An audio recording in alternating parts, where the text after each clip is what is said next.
Internet, histoire que je gère.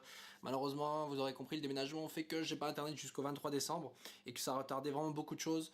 J'ai même dû être contraint de pas faire de vidéo durant plus d'une semaine et ça c'est pour moi une grande honte. Mais croyez-moi que quand j'aurai récupéré internet, malgré la période des examens, je vais faire de mon mieux pour poster des vidéos à gogo. Pas question que ça s'étende plus longtemps que ça, pas possible. Bref, ce chapitre de Nanatsu no Taizai donc qui est très intéressant puisqu'il nous permet de voir un peu plus concernant les pouvoirs de certains membres des 10 commandements. Alors tout d'abord j'aimerais dire une chose sur les Pléiades donc de ce Pléiade of the Other Sky. Cette Pléiade, donc cet ordre de chevaliers donc géré par Denzel. Personnellement, c'est vrai qu'individuellement parlant, on pourrait dire que voilà, ils craignaient un peu, certains, voilà, ils sont bof, mais personnellement, je trouve que quand ils sont ensemble, ils dégagent un petit truc qui est assez sympathique, hein, surtout quand ils sont gérés par Denzel, le mec qui ressemble à un maître Shaolin, je l'avais déjà dit, mais sérieux, je vous jure, avec sa moustache et tout, ça le fait. Donc, ensemble, ils ont un petit truc comme ça. Et ça, c'est quelque chose que j'aime bien chez Nakaba, c'est qu'il arrive à créer des personnages qui, franchement, dans d'autres mangas, je sais pas pourquoi, mais ce genre de design, putain, mais je les aurais pas captés, quoi. Enfin, je les aurais pas calculé quoi, mais là sérieux je sais pas pourquoi ils dégagent ensemble un truc, c'est l'effet de groupe j'imagine et franchement ça le fait.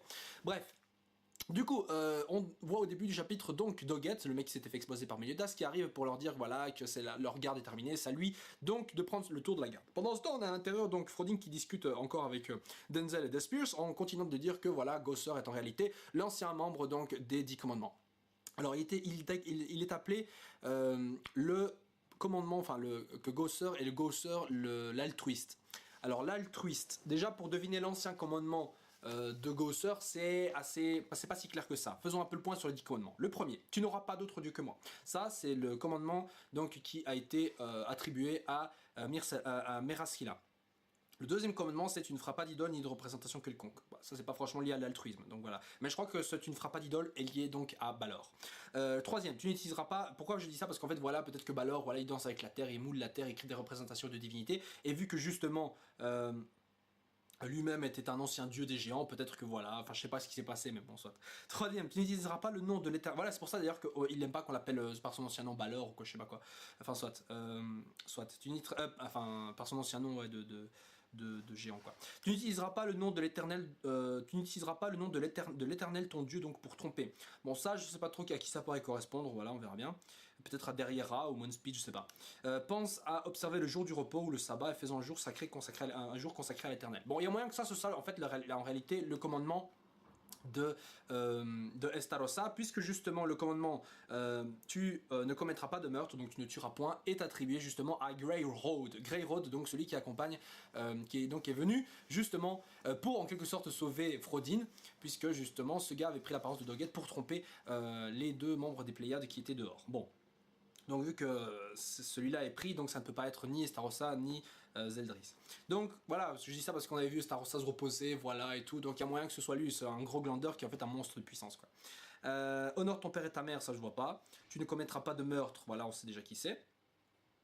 Tu ne commettras pas d'adultère, ça, il y a peut-être moyen que ce soit l'altruiste.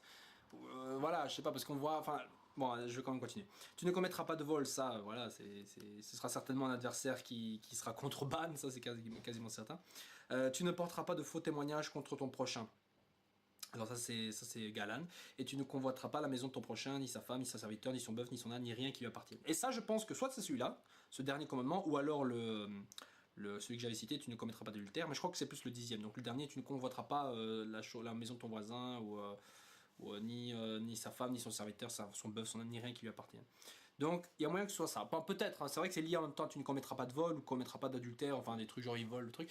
Mais il y a moyen que Gosser, qui justement n'a pas de cœur, désire celui des autres, et finalement il a justement trahi son propre commandement, c'est-à-dire vouloir quelque chose d'un autre ou quoi. Et justement par là a subi son propre commandement, du coup il a perdu tout ce qu'il avait, sa mémoire, voilà, vu qu'il convoite les trucs des autres, il a perdu lui-même des trucs qui lui appartiennent, donc sa mémoire, son cœur, ses sentiments et des trucs dans le genre. Ouais, je sais pas, c'est peut-être encore une fois, ce n'est qu'une théorie, donc à voir ce que vous en dites. Soit, donc pour continuer dans ce chapitre là, justement, on a Despiers, c'est donc... Despiers qui voulaient mettre fin à la mascarade et buter Frodin, parce que c'est vrai qu'ils avaient les moyens de les tuer, mais je me dis putain ils ont les moyens de buter Frodin, bon je comprends Frodin, mais Grey Road il est censé être aussi abusé niveau puissance. Mais justement c'est ça le truc, parce que Grey Road, je vous l'ai dit, a le commandement de tu ne tueras point. Et donc de ce fait là justement, si Despiers et Denzel butent Frodin, et ben ils seront soumis donc à la malédiction du commandement de Greyroad. Et visiblement, on ne sait pas encore quel est l'effet exact, mais ils ne peuvent certainement pas tuer Frodin sous peine d'être touchés donc par le commandement de Greyroad. Et je me dis un truc par là, si justement eux ne peuvent pas buter Frodin ou Greyroad, est-ce que justement Greyroad lui ne peut pas justement buter quelqu'un d'autre, c'est-à-dire que lui-même est soumis à son propre commandement, donc techniquement lui-même ne peut pas tuer un autre. Et donc logiquement, avec Greyroad, ils ne peuvent pas non plus tuer autour de lui. Est-ce que les 10 commandements autour peuvent tuer d'autres gens alors qu'il y a Greyroad? Peut-être pas. Peut-être pas. Peut-être que justement ce commandement ne touche que les humains ou les gens qui ne sont pas des démons en tout cas. Donc peut-être ça ne touchera pas Meliodas, mais bon soit. Mais en même temps on voit que Greyroad prend l'apparence des autres. Donc ça en fait quelqu'un déjà assez compliqué à tuer. Déjà d'une part parce qu'il prendra peut-être l'apparence de quelqu'un que tu aimes, mais en plus de ça tu peux pas le tuer parce que sinon tu vas être affecté par un truc. Donc ça c'est étrange. Mais ce qui serait très intéressant par contre ce serait avoir un combat justement où celui qui affrontera Greyroad cherchera justement à faire en sorte que Greyroad se suicide ou se tue de lui-même. Ce serait un peu barge comme idée, mais ce serait très intéressant à voir en application. Donc Frodin se casse vu qu'il a été libéré par Greyroad en détruisant donc le Perfect Cube ou machin, et ils sont sortis. Donc ils retrouvent les deux membres, la nana, les 3 membres des Pléiades donc qui sont dehors, et comme justement Frodin n'est plus soumis à la magie de Super Big Love Love de la nana des Pléiades, elle bim comme ça il n'hésite pas, il enfonce son épée en elle. Et déjà c'est une chose intéressante puisque si Frodin a fait ça, c'est techniquement il voulait la buter, mais on sait pas, elle n'est pas encore morte c'est sûr, mais en tout cas s'il fait ça c'est que c'était pour la tuer. Et puis encore à la fin du chapitre justement il veut les faire disparaître. Donc si Frodin peut tuer, c'est que la malédiction donc de Greyroad qui était juste à côté ne fonctionne pas.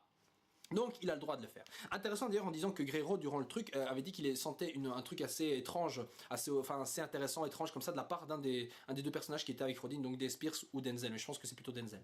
Donc ce Denzel a une puissance qui semblerait être assez intéressante, peut-être rapproche-t-il de celui des Nanatsu Taizai classiques, ou peut-être même est-il équivalent, je sais pas, mais en tout cas c'est assez intéressant, sachant que la magie de Despirs qui ralentit, contrôle le flux magique ou je sais pas quoi, aurait pu être très intéressant, mais en tout cas ça ne change pas du tout les effets donc de la malédiction de Greyroad. Bref, un chapitre très intéressant qui nous permet d'en apprendre un peu plus sur ces 10 commandements, surtout celui qui peut prendre l'apparence d'un autre. Imaginez, il prend l'apparence de Elbram quand il combat King, et King devrait être obligé de buter pour la 4e fois son Non, ah non, ce serait trop chiant. Bah déjà, King il a buté une fois dans le passé, il l'a buté une 2e fois lors de leur duel, une 3e fois lorsque Edrickson a ramené son cadavre à la vie. Donc là, il devra le combattre une 4e fois, ramener. Non, ce serait un peu trop exagéré quand même. King qui est condamné à tuer son meilleur ami tout le temps. Enfin, même si c'est pas vraiment lui, en tout cas, il aura son apparence quoi. Bref, voilà, donc d'ailleurs beaucoup de gens me demandaient quand est-ce que va sortir la 2e saison de l'animé et tout, etc.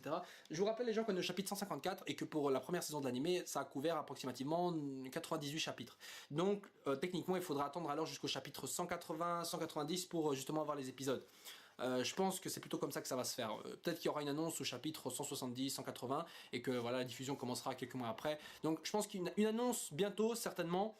Mais les épisodes en eux-mêmes sortiront donc bien plus tard. Voilà. Bon les gens, on se retrouve donc pour le prochain chapitre de Nanatsu no Taizai bien assez rapidement, j'espère. Quels sont selon vous les péchés, enfin pardon, les commandements des autres commandements qui restent, vu que là le plus intéressant qui était pour moi, donc tu tueras point, est attribué à Greyroad. Ça redistribue les cartes et je trouve ça intéressant parce que c'est vrai que si c'était assez facile de deviner et tout, ça aurait été trop con. Voilà, sur ça les gens, à la prochaine fois et passez une agréable semaine, un agréable Noël, j'espère pour vous, et surtout ne faites pas trop de conneries parce que moi franchement j'ai été con. J'ai tapé dans une putain de caisse sans le faire exprès. Enfin, on verra bien. Mais je me suis fait mal et du coup je me suis niqué la jambe. Voilà, sur ça, ciao les gens et à la semaine prochaine.